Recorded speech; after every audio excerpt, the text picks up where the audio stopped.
Welcome to A-Side Boxing. I'm one of your co-hosts, Marlon Parker, alongside Ray Massey and Carlos Massey. Today's episode is a story of triumph. Our guest is Rockin Deakin from the UK, titled Britain's Worst Boxer. However, we don't delve into that. He has a story outside of boxing that is even more compelling. And once you hear his story, you'll agree, you'll wholeheartedly agree with our consensus here that it's more to a boxer than his record. Right. So, it was a great interview. I'm sure the fans are going to enjoy it. One of the things I liked about in the story is that he actually has a pretty decent amateur record. He amassed out of 75 fights, he had 40 wins, and he's maintained that level of enthusiasm for the sport, even though he's had those adversities. Yeah, I agree. He's been through so much, and like we always talk about, one fight doesn't define who you are. I'm just amazed how inspiring the story is that he was just able to get in the ring and compete. That says a lot. It's a testament to his character and his resolve that he wouldn't allow his situation to define him and to stop him from pursuing what became his dream. His goal was to box, and he boxed. Yeah. Powerful stuff, man. Yeah. We actually, to be honest, we talked about that during our last interview with Mr. Troy Fox. We were talking about, how losses don't define you. Exactly. How losses sometimes they motivate you. You learn from them. So it'll be an interesting story, and happy to hear about it. So without further ado, we'll take you to it. First, thank you for your time, and I'd like to apologize that my two co-hosts couldn't be here, but as you know, it was a limited time and we had to act fast. So we thank you again for squeezing us in. So, great. And right now, it's 12:03 p.m. and what is it, 5 o'clock where you are? 5 p.m. Yeah. Okay, yeah. So yeah, it happened really quick. This went down within minutes. So Robin, tell us. I'll ask a few questions, but if you can just give us a bit of background. People only know you when you're mislabeling in these weird articles. They clump you in with other boxers, and for boxing fans, they only get to know you by your record. But your story is more intriguing than that. And obviously, there was some drama, and Conor Ben had to apologize. But there's more to your record, and we'd like to know more. So if you can just tell us a bit about yourself. Well, I wasn't a bad amateur. I mean, I started boxing really to strengthen my legs because I was born with talipes, which is club feet, and my legs were backwards. I got no Achilles in my left leg, so the left leg's really skinny and weak. I was told I'd never be able to walk, and basically when I started getting a bit confident, like practicing walking and whatever, I sort of went boxing just to sort of strengthen my legs and get a bit more confident, and yeah, just that. So I started boxing really to strengthen my legs and build my confidence. Okay, and so at what point did you decide this is really for me, and you wanted to take it as far as you could? I think I got bullied at school, so it was more, getting a bit more confident. I was getting a bit more aggressive at school. Okay. And it was more either do boxing or end up getting in a lot of trouble. So I did boxing to sort of keep me out of trouble. Okay. And keep me out of trouble and keep myself occupied. So I had my first amateur fight. It wasn't a proper fight actually. It was a gym show. I mean, they do gym shows here. I'm not too sure what it's like where you are, but a gym show is just to bring in the sort of promote the gym. If you like, trying Okay. to get more members in and whatever. And I did my thing, and I thought I like this. I like getting it. I love pain. I love being in the unknown and not sort of not sort of wondering what will happen. Mm. So yeah, I just did my thing, and I thought I'm alright at this. So I continued to do it, and what I did, I had my first proper amateur fight at the age of 10. So Now, just went from there really. you said something I've heard no other boxers say, Mm. probably that I can recall. You love pain. No, I love You mean giving it out, dishing it, or nah, either or, it don't matter. I mean, I love not knowing what can happen. I love a bit of risk, okay. and that was my sort of adrenaline is probably a better way to say, but yeah, I love getting it and not not worrying. Do you know what I mean? I don't know. It's hard to explain. Just the pain. I like it. Okay. Yeah, it's a feeling that I got my buzz from. You know. Exactly. Now, did you notice when you were in the gym, no one treated you any differently? Um, they did at first. To be fair, Okay. um, I was just a disabled kid coming in. When I first actually went to boxing, I literally just sat in my wheelchair and just punching, Mhm. just trying to copy my older brother. Because my older brother used to box. He Okay. never went professional, but he was a good amateur. Okay. So I just started doing my thing, and then like I started going physio, started like strengthening my legs that way, and then I went down to the gym, and just did a few different weights on my legs and stuff, and yeah, just just went from there really. Okay. And tell me about, give us some of the names you've boxed against. Right, um, amateur or professional. Either or. I know you've touched everyone, huh? So come on. Um, as an amateur, I boxed a few good kids. Only one kid that one kid I actually knew. No, there were two that actually went pro, but one I never boxed as an amateur. Mhm. Um, there was one uh, one kid that went pro. His name was Gary Sykes. Now Okay. he actually ended up beating Anthony Corolla, who ended up being a world champion as a pro. Really? He beat Anthony Corolla as a pro as well. Okay. Um, but yeah, I boxed him as Gary Sykes as amateur. Okay. I lost to him in the national semi-finals for Mhm. the ABAs. Boxed a guy from a club called Golden Ring, whose name is Jack Bowen. I actually don't even know whatever happened to him. He was Mhm. very, very kid. I think we had 6 fights, me and him as an amateur. I think I won 2 of them. A guy called Richard Smart was a Okay. good amateur. I mean, I don't think he went pro. He just got fat. Um, but he was very good. Um, and a guy I never boxed as amateur called Matty Chu. Everyone avoided him as Really? amateur.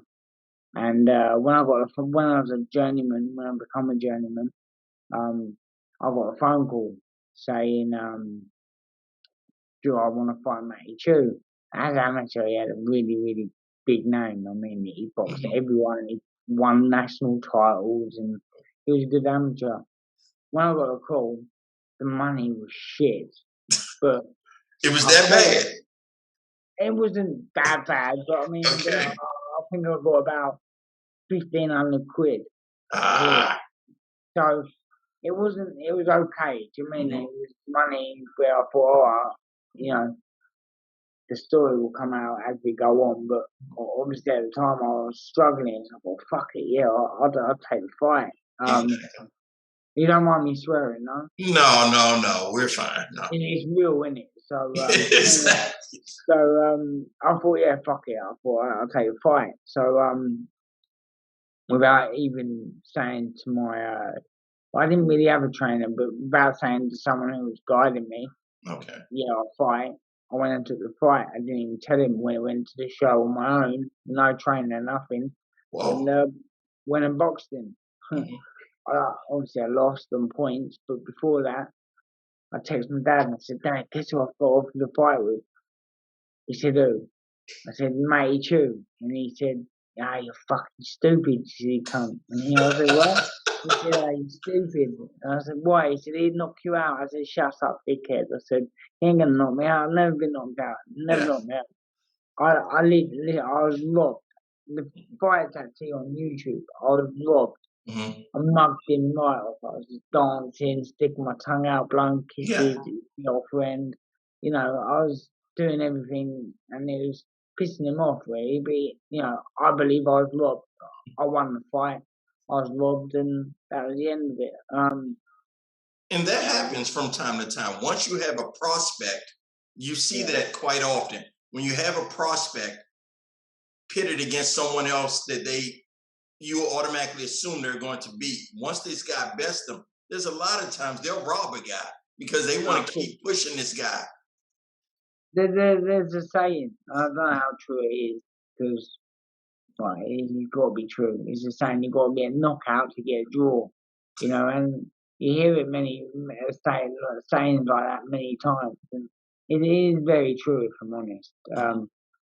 Personally, been in the ring with the very best, and only just lost and thought, how can I do this to get a win, you know? Yeah. And that's why I had such a long losing streak. It wasn't because I was shit and I wasn't training. It was because I went in there and I gave the very best, pushed them to the limit, and still didn't get the decision when, in actual fact, you had commentators and people come up to me and say, how the fuck do you lose that? And I'm like, you tell me. You know, so listen, being born disabled and how I was, it wasn't I wasn't shit. I was just very unlucky. If I could turn back time, would I go different? Would I be different? Would I do things differently? Probably not. I'll probably do things the way I did because, like I say, my story has got out there. I want it to inspire many others, and I might not be the best fighter, but I'm definitely the best looking. You know what I mean? And boxing has improved. You look, you got the confidence, as you said. You built up your body, and your story is inspiring to so many people, not just obviously with club feet or just with all types of challenges. And when they look at you, not going Karen. Yeah, when they look at you, when they hear about your story, again, because even years ago, looking at world's worst records, and you go through these and you learn about some of these guys, and when you hear from other boxers that really isn't the story behind this guy, that they were kind of good, but they lost from the moment they took the fight. You weren't going to win no matter however you performed. I've boxed the very best out there. And if I'm honest with you, the very best to box went on and become the very best. So when people say to me, who is the best you box, I tell them like, oh, well, and I'm like, well, they become a world champion, they do this, they do that, but no one believes how hard it actually is when you get in there. When you get in there, you've actually lost the fight before you got in. Exactly. Because of your record, you're not meant to win. Although the ticket sellers and all that, don't get me wrong, I could sell a lot of tickets, but I just couldn't be asked. It got to the mood where I thought, why go through the hard work and all the stress of getting the money in for the tickets and this and that when I could go and earn 2,000, 3,000, whatever I could earn per fight, with no stress, just coming home from work and being like, I'm getting paid again, so I don't care. You know, Exactly. all I cared about was the money. I didn't trust them. Listen, I didn't care about anything else other than the money and the fame because although I had the fame and stuff like that, the fame would earn me more money. You know, because there wasn't many fighters out there that had a losing record that would make national media every time they boxed. I mean, I'm not on Twitter now, but I used to be on Twitter, and when I saw a video of Justin Bieber doing pad work with Mayweather, that was my money straight away. I thought I can see money rolling in my eyes. So I thought, fuck it, I'll call him out. So I called him out on Twitter, and it literally went viral. I mean, Hey, even CBN News or whatever it was in America. I can't remember the news. I think it's what news channel is it? uh, CBN. so we know CBN. That's a Christian broadcasting network. It's probably CNN. That's CNN. it. CNN. Exactly. They picked it up. And it was put over in put on a news channel when my mate was in on holiday. He said, "Fucking hell, you just put out Justin Bieber." I said, "Yeah, how do you know that?" He said, "Well, you know, I just seen it on TV." And he screenshotted. I haven't got it now, but he screenshotted and he showed me Britain's worst boxer calls out Justin Bieber. You know, so Yeah. although I had the name Britain's worst boxer, it got me the publicity that I needed and publicity that earned me more money. Exactly. So yeah, you'll take that. Exactly. Take the fight. And, So, and look at you. Let's just be honest. We patched in. You have this nickname. They're calling you world's boxing. I guess Britain's worst boxer. You're not doing bad. You're not destitute. You have a life. You work. You know. We've went from room to room when we were getting set up. You've got a nice place. That's not an estate. I mean, you're not living in an estate flat. I mean, you're looking pretty yeah, nice. to be totally honest with you, I live with my partner. My partner is she's a 43-year-old woman. It's her house. I just pay the bills I need to pay what I need to Hey, pay. You know, but you know, being blessed and beaten up to get a good-looking woman that I'm with now, then I'll take it any day. You know. there were some benefits. Even when you lost, you still won. And I made hype and I created it. exactly. Created the attention. Mhm. Created people. You know, people spoke about me. It doesn't matter whether they slated me or they talk good about me. At the end of the day, I was in a fight game. And I was in a place where you had to sell yourself. I thought, you know, what I mean, there's no other promoter that could sell themselves like I sold myself. I Exactly. mean, you know, I was known as, you know, Robin Deakin. Mhm. You know, I wasn't known as Britain's worst boxer. Robin Deakin, there's that boxer. But now, Britain's worst boxer. But I'm not shit. If you want to fight me, no problem. But I'm not So shit. you're I'm still just, open for exhibition fights. You're still open for fights, exhibition, everything, correct? um, If the money's listen, right. I'm happy. I'm Okay. in love. Okay. And if the money's right and, you know, Jake Paul wants me to smash the granny out of him, then Okay. yeah, no problem. But like I say, it has to be worth my while because I'm in a tidy job, Mhm. pays me well, got people that love me here. So if I was to come back, I definitely wouldn't be coming back to lose. I'll be smashing whoever I go in the ring with. You know, I've been asked to do. You know, I did bare knuckle for a bit. I mean, my legs play up a lot now because I'm getting older, so I'm getting Yes. slower. Mhm. My legs are playing up a little bit more. Um, you know, I did bare knuckle, but you know, I've had a few bare knuckle companies come to me. B BKFC. Okay. They're in America. They've been doing a lot of fights out in America. A lot of people. come to do it. I mean, the money's right. I'll come out of retirement, but the money has to be worth my. It has to be worth my while. Otherwise, no point. It's taking time off work, taking time away from my loved ones. So it is what it is. So if the money's right, Jake Paul, I'll fight you any day. You know what I mean? There we go. Now I have a question. Obviously, anyone who knows you know about the whole drama with Conor Ben.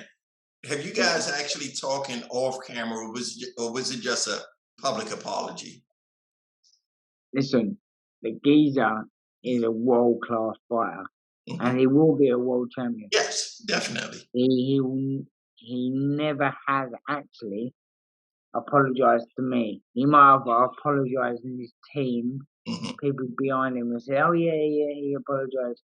The dickhead never apologized. Now, I'm not being racist, but if I was to call him whatever racist name out there, then it would have backfired on me. I would have had the police, I would have had everyone around me. Exactly. What's the difference between him discriminating me and me being racist to him? There's no difference at all. No. But because you're in the UK, if you say racist words, US fans probably aren't aware that, if you say something racist to someone in the UK, you can actually be charged with that. So, we just have to let our fans know that.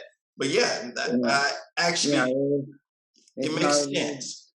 On both levels, it's highly disrespectful. And what's the difference? Exactly. I couldn't help being born the way I was born, and he couldn't help being born the colour he was born. Again, that's no one's fault. That is what it is. Yeah. What God give you.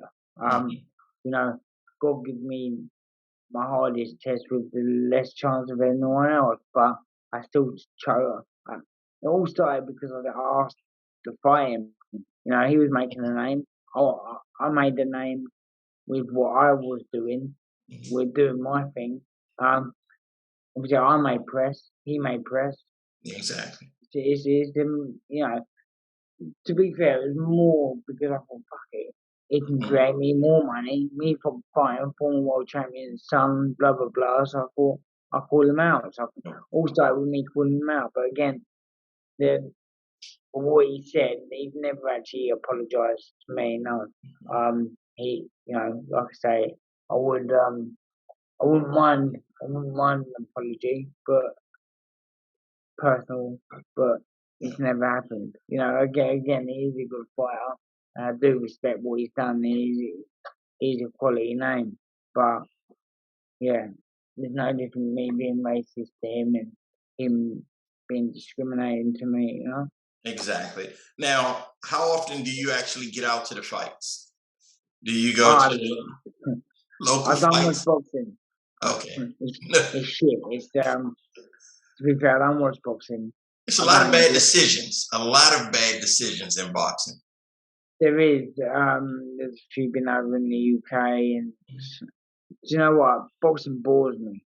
I mean, I loved it as a kid growing up, but I've been on many, many bad decisions myself, and people forget the hard work and the hard work you put in, and the risk you put in yourself. I love the risk anyway, but again, people don't understand. I could die getting in there, and people train their heart out to do what they got to do, and when they get a bad decision, it breaks their heart. And that's now. If you were to return to the ring, what weight would you fight at? You look like you're pretty fit right now. What weight can you make? I checked my weight the other day. My partner brought in the weighing scales. I thought, fuck it. So I jump on there. I was 72 kilos. I could probably get down to probably 64, 66. So Conor Ben, I'd definitely listen. Forget the money. I'll smash the fuck out of Conor Ben because listen, in the street, wherever, let's go. Right. In the ring, let's go. I'm not asked. he disrespected me like I do. I'm a fan of Conor Bennett. Yeah, If I will say, I I am think a fan we all are. because He's I have, talented.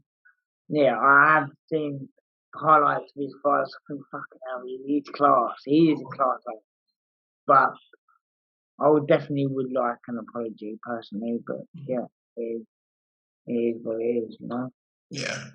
Well, is there anything else you want us to know? Look, I apologize. We couldn't have my other two co-hosts here.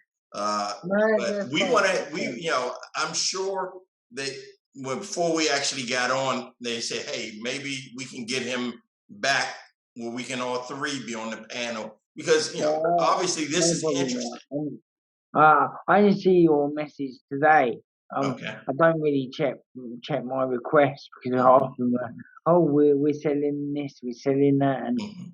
do this and do that. You earn all this much money. I'm like, oh, I can't be honest. So I don't really check my requests, but I see one today, and obviously what it was, and I thought, oh, that'd be nice. So it's nice to get your story out there. I know I've retired and whatever, No. but it's nice to sort of get people like yourselves Yeah. respecting myself for what I've done, Remember, I was told I wouldn't be able to do things, and I actually started boxing to prove people wrong. Never get told you can't do something. Always put 100% in, and I gave 100% till my legs gave up on me. You know what I mean? And, you can't box forever, and I think my brain cells are taking a lot of damage, but again, I'd love one more fight, big money fight with Yeah, we're going to anyone. get you in there with Conor Ben. Conor Ben, let's go. Exactly. Listen, if I'm honest with you, it smashed the fuck out of me. He would have anyway. Even back when I called him out, he would have bashed me up. But again, Britain's worst versus Britain's finest is a good selling point. Promoters could have sold me a lot better than Mhm. what they did. Do you mean I sold myself? But Yeah. I mean, I could have been. I'm And I'm Eddie the Eagle of boxing. So that is what it is. And once it's over, you just shake hands and say, "Hey, this is all behind us." Usually, the animosity and the tension is over once the final bell rings. So Yeah. I mean, that'd be listen, great. I never had animosity against anyone. I respected everyone that got in the ring with me. I dropped a lot of people, and I never got the decision. Mhm. It wasn't bad. I wasn't bad to them. It was more with the promoter and the referees. Mhm. That's what it was. I mean, when I lost my license in 2012, I wasn't going to be told not that I couldn't box because they took my license. Mhm. I, I'm my own person. I do what I do. I tell you when it's time for me to stop. Right now, time for me to stop. Would I go back? Yes, I would. But at the time, it was time for me to stop. Um, I'm not having anyone tell me to stop, and that's why I flew out to Spain on my own. No trainer, no manager.